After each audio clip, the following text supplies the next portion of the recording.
आत्मन। प्रेम क्या है? जीना और जानना तो आसान है, लेकिन कहना बहुत कठिन है। जैसे कोई मछली से पूछे कि सागर क्या है, तो मछली कह सकती है यह है सागर, ये रहा, चारों तरफ वही है। लेकिन कोई पूछे कि कहो क्या है, बताओ मत, तो बहुत कठिन हो जाएगा मछली को। आदमी के जीवन में भी जो श्रेष्ठ है, सुंदर है और सत्य है, उसे जिया जा सकता, जाना जा सकता, हुआ जा सकता, लेकिन कहना बहुत मुश्किल है। और दुर्घटना और दुर्भाग्य यह है कि जिसमें जिया जाना चाहिए, जिसमें हुआ जाना चाहिए, उसके संबंध में मनुष्य जाति 5-6 हजार वर्ष से केवल बातें कर रही है। प्रेम की बात चल रही है, प्रेम के गीत गाए जा रहे हैं, प्रेम के भजन गाए जा रहे हैं, और प्रेम का मनुष्य के जीवन में कोई स्थान नहीं है। अगर आदमी के भीतर खोजने जाएं तो प्रेम से ज्यादा असत्य शब्द दूसरा नहीं मिलेगा। और जिन लोगों ने प्रेम को असत्य सिद्ध कर दिया है और जिन्होंने प्रेम की समस्त धाराओं को अवरुद्ध कर दिया है, और बड़ा दुर्भाग्य यह है कि लोग समझते हैं वे ही प्रेम के जन्मदाता भी हैं। धर्म प्रेम की बातें करता है, लेकिन आज तक जिस प्रकार का धर्म मनुष्य जाति के ऊपर दुर्भाग्य की भांति छाया हुआ है, उस धर्म ने ही मनुष्य के जीवन से प्रेम के सारे द्वार बंद कर दिए। और न इस संबंध में पूरब और पश्चिम में कोई फर्क है, न हिंदुस्तान में और न अमेरिका में कोई फर्क है। मनुष्य के जीवन में प्रेम की धारा प्रकट ही नहीं हो पाई, और नहीं हो पाई तो हम दोष देते हैं कि मनुष्य ही बुरा है, इसलिए नहीं प्रकट हो पाई। हम दोष देते हैं कि मन ही जहर है, इसलिए प्रकट नहीं हो पाई। मन जहर नहीं है, और जो लोग मन को जहर कहते रहे, उन्होंने ही प्रेम को जहरीला कर दिया, प्रेम को प्रकट नहीं होने दिया। मन जहर हो कैसे सकता है? इस जगत में कुछ भी जहर नहीं है। परमात्मा के सारे उपक्रम में कुछ भी विष नहीं है, सब अमृत है। लेकिन आदमी ने सारे अमृत को जहर कर लिया है, और इस जहर करने में शिक्षक, साधु संत और तथाकथित धार्मिक लोगों का सबसे ज्यादा हाथ है। इस बात को थोड़ा समझ लेना जरूरी है, क्योंकि अगर ये बात दिखाई न पड़े तो मनुष्य के जीवन में कभी भी प्रेम भविष्य में भी नहीं हो सकेगा। क्योंकि जिन कारणों से प्रेम नहीं पैदा हो सका है, उन्हीं कारणों को हम प्रेम प्रकट करने के आधार और कारण बना रहे हैं। हालतें ऐसी हैं कि गलत सिद्धांतों को अगर हजारों वर्ष तक दोहराया जाए तो फिर हम ये भूल ही जाते हैं कि सिद्धांत गलत हैं, और दिखाई पड़ने लगता है कि आदमी गलत है, क्योंकि उन सिद्धांतों को पूरा नहीं कर पा रहा है। मैंने सुना है एक सम्राट के महल के नीचे से एक पंखा बेचने वाला गुजरता था और जोर से चिल्ला रहा था कि अनूठे और अद्भुत पंखे मैंने निर्मित किए हैं। ऐसे पंखे कभी भी नहीं बनाए गए, ये पंखे कभी देखे भी नहीं गए हैं। सम्राट ने खिड़की से झांक के देखा कि कौन है जो अनूठे पंखे ले आया। सम्राट के पास सब तरह के पंखे थे, दुनिया के कोने कोने में जो मिल सकते थे। और नीचे देखा, गलियारे में खड़ा हुआ एक आदमी, साधारण 2-2 पैसे के पंखे होंगे, और चिल्ला रहा है कि अनूठे, अद्वितीय। उस आदमी को ऊपर बुलाया और पूछा कि इन पंखों में क्या खूबी है, दाम क्या है इन पंखों के। उस पंखे वाले ने कहा कि महाराज, दाम ज्यादा नहीं है, पंखे को देखते हुए दाम बहुत कम है, सिर्फ 100 रुपए का पंखा है। सम्राट ने कहा 100 रुपए? ये 2 पैसे का पंखा जो बाजार में जगह जगह मिलता है, 100 रुपए दाम, क्या है इसकी खूबी? उस आदमी ने कहा खूबी ये पंखा 100 वर्ष चलता है, 100 वर्ष के लिए गारंटी है, 100 वर्ष से कम में खराब नहीं होता है। सम्राट ने कहा इसको देख के तो ऐसा लगता है कि सप्ताह भी चल जाए, पूरा तो मुश्किल है। धोखा देने की कोशिश कर रहे हो, सरासर बेईमानी, और वो भी सम्राट के सामने। उस आदमी ने कहा आप मुझे भली भांति जानते हैं, इसी गलिहारे में रोज पंखे बेचता हूं, 100 रुपए दाम है इसके, और अगर 100 वर्ष न चले तो जिम्मेदार मैं हूं, रोज तो नीचे मौजूद होता हूं, और फिर आप सम्राट हैं, आपको धोखा देके जाऊंगा कहां। वो पंखा खरीद लिया गया। सम्राट को विश्वास तो न था, लेकिन आश्चर्य भी था कि यह आदमी सरासर झूठ बोल रहा है, किस बल पर बोल रहा है। पंखा 100 रुपए में खरीद लिया गया और उससे कहा कि 7वें दिन तुम उपस्थित हो जाना। 2-4 दिन में ही पंखे की डंडी बाहर निकल गई, 7वें दिन तो वो बिल्कुल मुर्दा हो गए।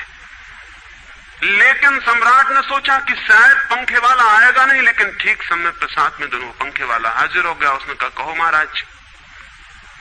उन्होंने कहा कहना नहीं, ये पंखा पड़ा हुआ है टूटा हुआ, ये 7 दिन में ये गति हो गई, तुम कहते 100 वर्ष चलेगा। पागल हो या धोखेबाज क्या हो।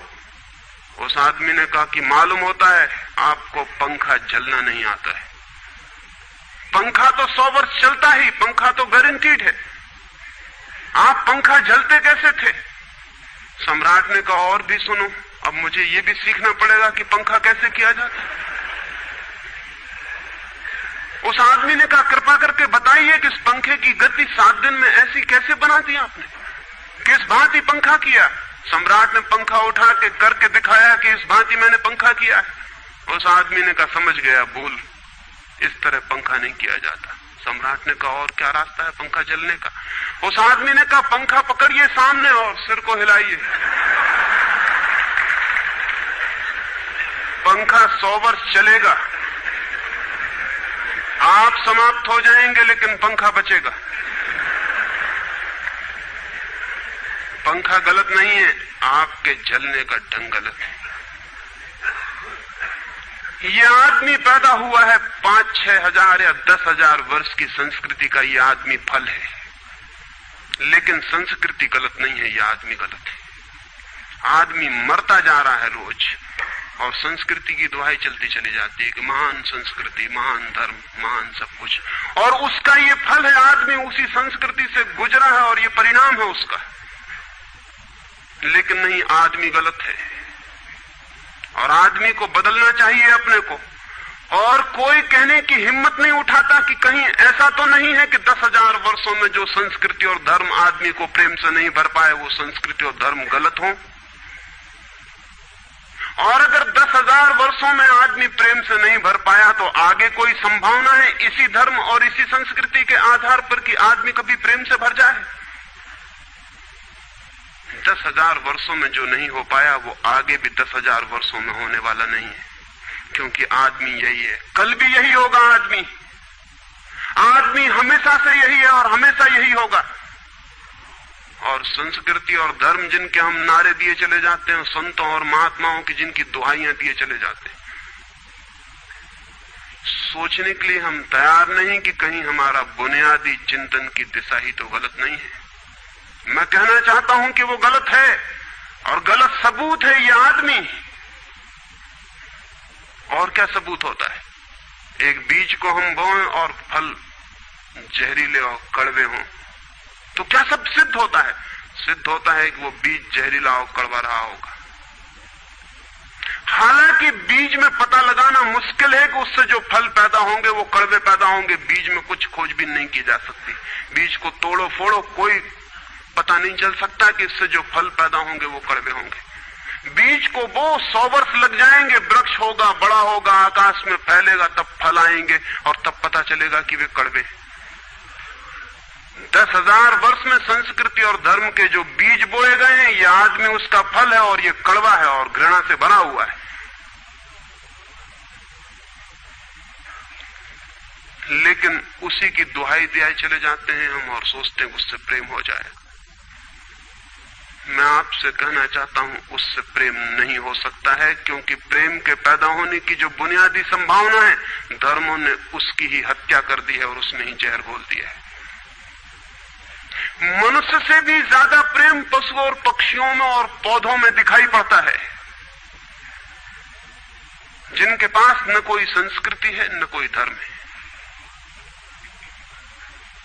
संस्कृत और सुसंस्कृत और सभ्य मनुष्यों की बजाय असभ्य और जंगल के आदमी में ज्यादा प्रेम दिखाई पड़ता है, जिसके पास न कोई विकसित धर्म है, न कोई सभ्यता है, न कोई संस्कृति है।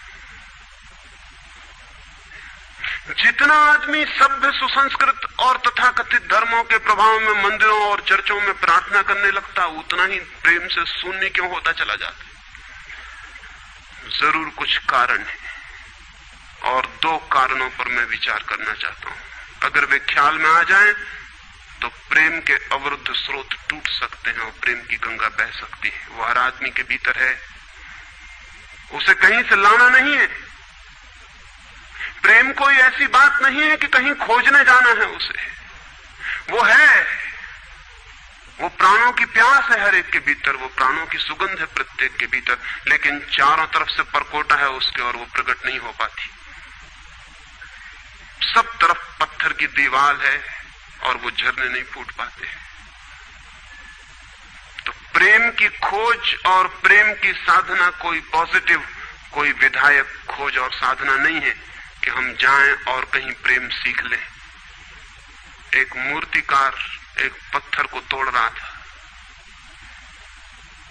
कोई देखने गया था कि मूर्ति कैसे बनाई जाती है। उसने देखा कि मूर्ति तो बिल्कुल नहीं बनाई जा रही, सिर्फ छेनी और हथौड़े से पत्थर तोड़ा जा रहा है। तो उस आदमी ने पूछा कि आप क्या कर रहे हैं, मूर्ति नहीं बनाएंगे? मैं तो मूर्ति का बनना देखने आया हूं, आप तो सिर्फ पत्थर तोड़ रहे हैं। उस मूर्तिकार ने कहा कि मूर्ति तो पत्थर के भीतर छिपी है, उसे बनाने की जरूरत नहीं है, सिर्फ उसके ऊपर जो व्यर्थ पत्थर जुड़ा है उसे अलग कर देने की जरूरत है और मूर्ति प्रकट हो जाएगी। मूर्ति बनाई नहीं जाती, मूर्ति सिर्फ आविष्कृत होती है, डिस्कवर होती है, अनावृत होती है, उघाड़ी जाती है। मनुष्य के भीतर प्रेम छिपा है, सिर्फ उघाड़ने की बात है, उसे पैदा करने का सवाल नहीं है, अनावृत करने की बात है। कुछ है जो हमने ऊपर से ओढ़ा हुआ है जो उसे प्रकट नहीं होने देता। एक चिकित्सक से जाके आप पूछें कि स्वास्थ्य क्या है, और दुनिया का कोई चिकित्सक नहीं बता सकता कि स्वास्थ्य क्या है। बड़े आश्चर्य की बात है, स्वास्थ्य पर ही तो सारा चिकित्सा शास्त्र खड़ा है, सारी मेडिकल साइंस खड़ी है, और कोई नहीं बता सकता कि स्वास्थ्य क्या है। लेकिन चिकित्सक से पूछें कि स्वास्थ्य क्या है तो वो कहेगा बीमारियों के बाबत हम बता सकते हैं कि बीमारियां क्या हैं, उनके लक्षण हमें पता है, एक एक बीमारी का अलग अलग परिभाषा हमें पता है। स्वास्थ्य का हमें कोई भी पता नहीं है। इतना हम कह सकते हैं कि जब कोई बीमारी नहीं होती तो जो होता है वो स्वास्थ्य है। स्वास्थ्य तो मनुष्य के भीतर छिपा है, इसलिए मनुष्य की परिभाषा के बाहर है। बीमारी बाहर से आती है, इसलिए बाहर से परिभाषा की जा सकती है। स्वास्थ्य भीतर से आता है, उसकी कोई परिभाषा नहीं की जा सकती। इतना ही हम कह सकते हैं कि बीमारियों का अभाव स्वास्थ्य है। लेकिन ये स्वास्थ्य की कहां परिभाषा हुई? स्वास्थ्य के संबंध में तो हमने कुछ भी ना कहा कि बीमारियां नहीं है तो बीमारियों के संबंध में कहा। सच ये है कि स्वास्थ्य पैदा नहीं करना होता, या तो छिप जाता है बीमारियों में, या बीमारियां हट जाती हैं तो प्रकट हो जाता है। स्वास्थ्य हम में है, स्वास्थ्य हमारा स्वभाव है, प्रेम हम में है, प्रेम हमारा स्वभाव है। इसलिए ये बात गलत है कि मनुष्य को समझाया जाए कि तुम प्रेम पैदा करो। सोचना यह है कि प्रेम पैदा क्यों नहीं हो पा रहा है, बाधा क्या है, अड़चन क्या है, कहां रुकावट डाल दी गई। अगर कोई भी रुकावट ना हो तो प्रेम प्रकट होगा ही, उसे सिखाने की और समझाने की कोई भी जरूरत नहीं है। अगर मनुष्य के ऊपर गलत संस्कृति और गलत संस्कार की धाराएं और बाधाएं न हो तो हर आदमी प्रेम को उपलब्ध होगा ही, ये अनिवार्यता है। प्रेम से कोई बच ही नहीं सकता, प्रेम स्वभाव है। गंगा बहती है हिमालय से, बहेगी गंगा, उसके प्राण है, उसके पास जल है, वो बहेगी और सागर को खोज ही लेगी। न किसी पुलिस वाले से पूछेगी, न किसी पुरोहित से पूछेगी कि सागर कहां है। देखा किसी गंगा को चौरस्ते पर खड़े होकर पूछते कि सागर कहां है? उसके प्राणों में है छिपी सागर की खोज और ऊर्जा है, तो पहाड़ तोड़ेगी, मैदान तोड़ेगी और पहुंच जाएगी सागर तक। सागर कितने ही दूर हो, कितना ही छिपा हो, खोज ही लेगी। और कोई रास्ता नहीं है, कोई गाइड बुक नहीं है कि जिससे पता लगा ले कि कहां से जाना है, लेकिन पहुंच जाती है। लेकिन बांध बांध दिए जाएं, चारों तरफ परकोटे उठा दिए जाएं, प्रकृति की बाधाओं को तोड़ के तो गंगा सागर तक पहुंच जाती है, लेकिन अगर आदमी की इंजीनियरिंग की बाधाएं खड़ी कर दी जाएं तो हो सकता है गंगा सागर तक न पहुंच पाए। ये भेद समझ लेना जरूरी है। प्रकृति की कोई भी बाधा असल में बाधा नहीं है, इसलिए गंगा सागर तक पहुंच जाती है, हिमालय को काट के पहुंच जाती है। लेकिन अगर आदमी ईजाद करे, इंतजाम करे, तो गंगा को सागर तक नहीं भी पहुंचने दे सकता है। प्रकृति का तो एक सहयोग है, प्रकृति तो एक हार्मनी है। वहां जो बाधा भी दिखाई पड़ती है वो भी शायद शक्ति को जगाने के लिए चुनौती है। वहां जो विरोध भी दिखाई पड़ता है वो भी शायद भीतर प्राणों में जो छिपा है उसे प्रकट करने के लिए बुलावा है। वहां शायद कोई बाधा नहीं है। वहां हम बीज को दबाते हैं जमीन में, दिखाई पड़ता है कि जमीन की एक परत बीज के ऊपर पड़ी है, बाधा दे रही, लेकिन वो बाधा नहीं दे रही। अगर वो परत ना होगी तो बीज अंकुरित भी नहीं हो पाएगा। ऐसे दिखाई पड़ता है कि एक परत जमीन की बीज को नीचे दबा रही है, लेकिन वो परत दबा इसलिए रही है ताकि बीज दबे, गले और टूट जाए और अंकुर बन जाए। ऊपर से दिखाई पड़ता है वो जमीन बाधा दे रही, लेकिन वो जमीन मित्र है और सहयोग कर रही बीज को प्रकट करने में। प्रकृति तो एक हार्मनी है, एक संगीतपूर्ण लयबद्धता है, लेकिन आदमी ने जो जो निसर्ग के ऊपर इंजीनियरिंग की है, जो जो उसने अपने यांत्रिक धारणाओं को ठोंकने की और बिठाने की कोशिश की है, उससे गंगाएं रुक गई हैं, जगह जगह अवरुद्ध हो गई हैं। और फिर आदमी को दोष दिया जाता है। किसी बीज को दोष देने की जरूरत नहीं है। अगर वो पौधा न बन पाए तो हम कहेंगे कि जमीन नहीं मिली होगी, ठीक, पानी नहीं मिला होगा, ठीक, सूरज की रोशनी नहीं मिली होगी, ठीक। लेकिन आदमी के जीवन में खिल न पाए फूल प्रेम का तो हम कहते हैं तुम हो जिम्मेवार। और कोई नहीं कहता कि भूमि ना मिली होगी, ठीक, पानी ना मिला होगा, ठीक, सूरज की रोशनी ना मिली होगी, ठीक। इसलिए यह आदमी का पौधा अवरुद्ध रह गया, विकसित नहीं हो पाया, फूल तक नहीं पहुंच पाया। मैं आपसे कहना चाहता हूं कि बुनियादी बाधाएं आदमी ने खड़ी की हैं। प्रेम की गंगा तो बह सकती है और परमात्मा के सागर तक पहुंच सकती है। आदमी बना उस लिए है कि वो बहे और प्रेम बहे और परमात्मा तक पहुंच जाए, लेकिन हमने कौन सी बाधाएं खड़ी कर दी? पहली बात, आज तक मनुष्य की सारी संस्कृतियों ने सेक्स का, काम का, वासना का विरोध किया है। इस विरोध ने मनुष्य के भीतर प्रेम के जन्म की संभावना तोड़ दी, नष्ट कर दी। इस निषेध ने, क्योंकि सच्चाई यह है कि प्रेम की सारी यात्रा का प्राथमिक बिंदु काम है, सेक्स है। प्रेम की यात्रा का जन्म गंगोत्री, जहां से गंगा पैदा होगी प्रेम की, वो सेक्स है, वो काम है। और उसके सब दुश्मन है, सारी संस्कृतियां और सारे धर्म और सारे गुरु और सारे महात्मा। तो गंगोत्री पर ही चोट कर दी, वहीं रोक दिया। पाप है काम, अधम है काम, जहर है काम। और हमने सोचा भी नहीं कि काम की ऊर्जा ही, सेक्स एनर्जी ही अंततः प्रेम में परिवर्तित होती और रूपांतरित होती। प्रेम का जो विकास है वो काम की शक्ति का ही ट्रांसफॉर्मेशन है, वो उसी का रूपांतरण है। एक कोयला पड़ा हो और आपको ख्याल भी नहीं आएगा कि कोयला ही रूपांतरित होकर हीरा बन जाता है। हीरे और कोयले में बुनियादी रूप से कोई भी फर्क नहीं है। हीरे में भी वही तत्व हैं जो कोयले में है, और कोयला हजारों वर्ष की प्रक्रिया से गुजर के हीरा बन जाता है। लेकिन कोयले की कोई कीमत नहीं है। उसे कोई घर में रखता भी है तो ऐसी जगह जहां दिखाई न पड़े, और हीरे को लोग छातियों पर लटका के घूमते हैं कि वो दिखाई पड़े। और हीरा और कोयला एक ही है, लेकिन कोई दिखाई नहीं पड़ता कि इन दोनों के बीच अंतर संबंध है, एक यात्रा है। कोयले की शक्ति ही हीरा बनती है, और अगर आप कोयले के दुश्मन हो गए, जो कि हो जाना बिल्कुल आसान है क्योंकि कोयले में कुछ भी नहीं दिखाई पड़ता, तो हीरे के पैदा होने की संभावना भी समाप्त हो गई, क्योंकि कोयला ही हीरा बन सकता था।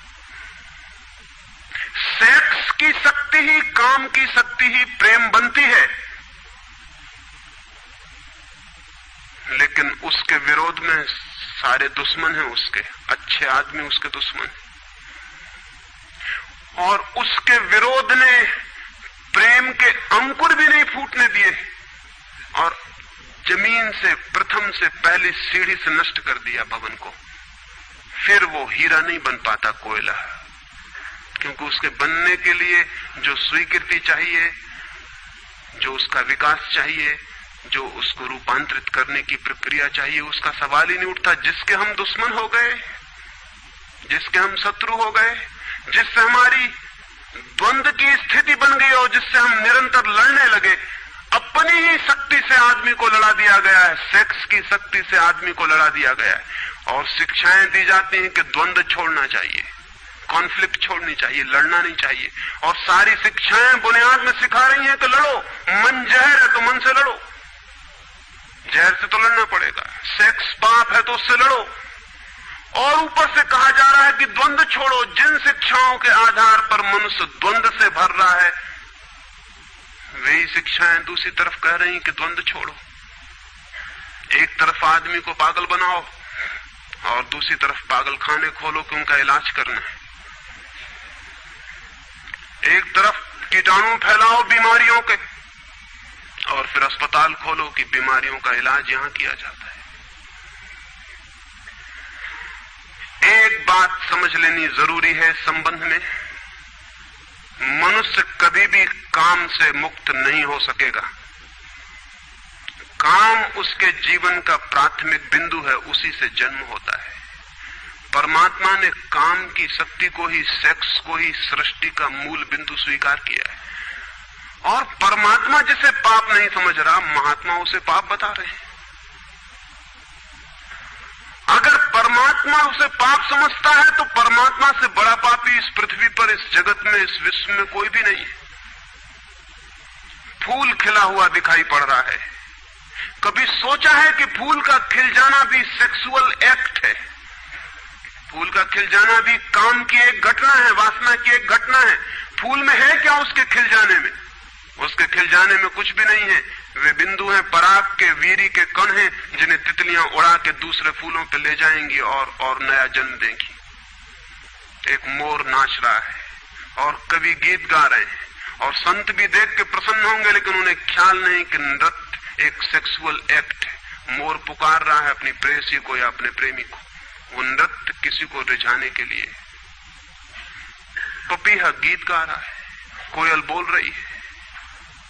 एक आदमी जवान हो गया है, एक युवती सुंदर होकर विकसित हो गई है। वो सब की सब सेक्सुअल एनर्जी की अभिव्यक्तियां हैं। वो सब का सब काम का ही रूपांतरण, वो सब का सब काम की ही अभिव्यक्ति, काम की ही अभिव्यंजना है।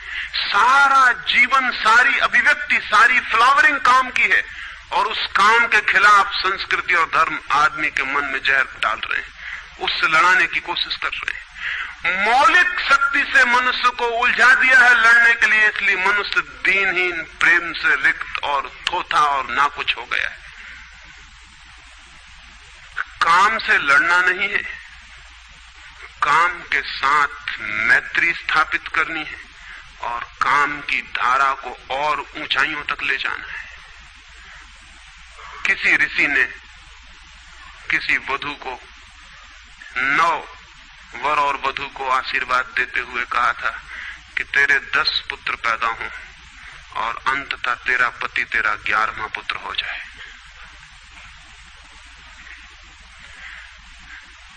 वासना रूपांतरित हो तो पत्नी मां बन सकती है,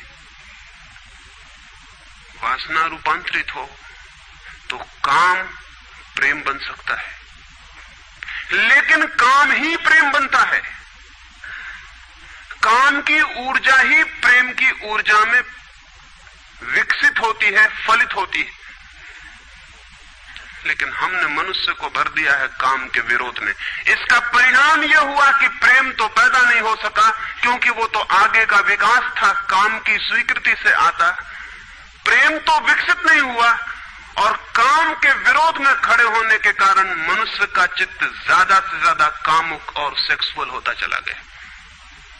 हमारे सारे गीत, हमारी सारी कविताएं, हमारे चित्र, हमारी पेंटिंग्स, हमारे मंदिर, हमारी मूर्तियां सब घूम फिर के सेक्स के आसपास केंद्रित हो गई। हमारा मन ही सेक्स के आसपास केंद्रित हो गया। इस जगत में कोई भी पशु मनुष्य की भांति सेक्सुअल नहीं है। मनुष्य 24 घंटे सेक्सुअल हो गया। उठते बैठते सोते जागते सेक्स ही सब कुछ हो गया। उसके प्राण में एक घाव हो गया, विरोध के कारण, दुश्मनी के कारण, शत्रुता के कारण। जो जीवन का मूल था उससे मुक्त तो हुआ नहीं जा सकता था, लेकिन उससे लड़ने की चेष्टा में सारा जीवन रुग्ण जरूर हो सकता था, वो रुग्ण हो गया है। और ये जो मनुष्य जाति इतनी ज्यादा कामुक दिखाई पड़ रही है, इसके पीछे तथाकथित धर्मों और संस्कृति का बुनियादी हाथ है। इसके पीछे बुरे लोगों का नहीं, सज्जनों और संतों का हाथ है। और जब तक मनुष्य जाति सज्जनों और संतों के इस अनाचार से मुक्त नहीं होती, तब तक प्रेम के विकास की कोई संभावना नहीं। मुझे एक घटना याद आती है। एक फकीर अपने घर से निकला था, किसी मित्र के पास मिलने जा रहा है। निकला है कि घोड़े पर उसका चढ़ा हुआ एक बचपन का दोस्त घर आके सामने खड़ा हो गया। उसने कहा कि दोस्त तुम घर पे रुको, वर्षों से प्रतीक्षा करता था कि तुम आओगे तो बैठेंगे और बात करेंगे, और दुर्भाग्य कि मुझे किसी मित्र से मिलने जाना है, मैं वचन दे चुका हूं तो मैं वहां जाऊंगा, घंटे भर में जल्दी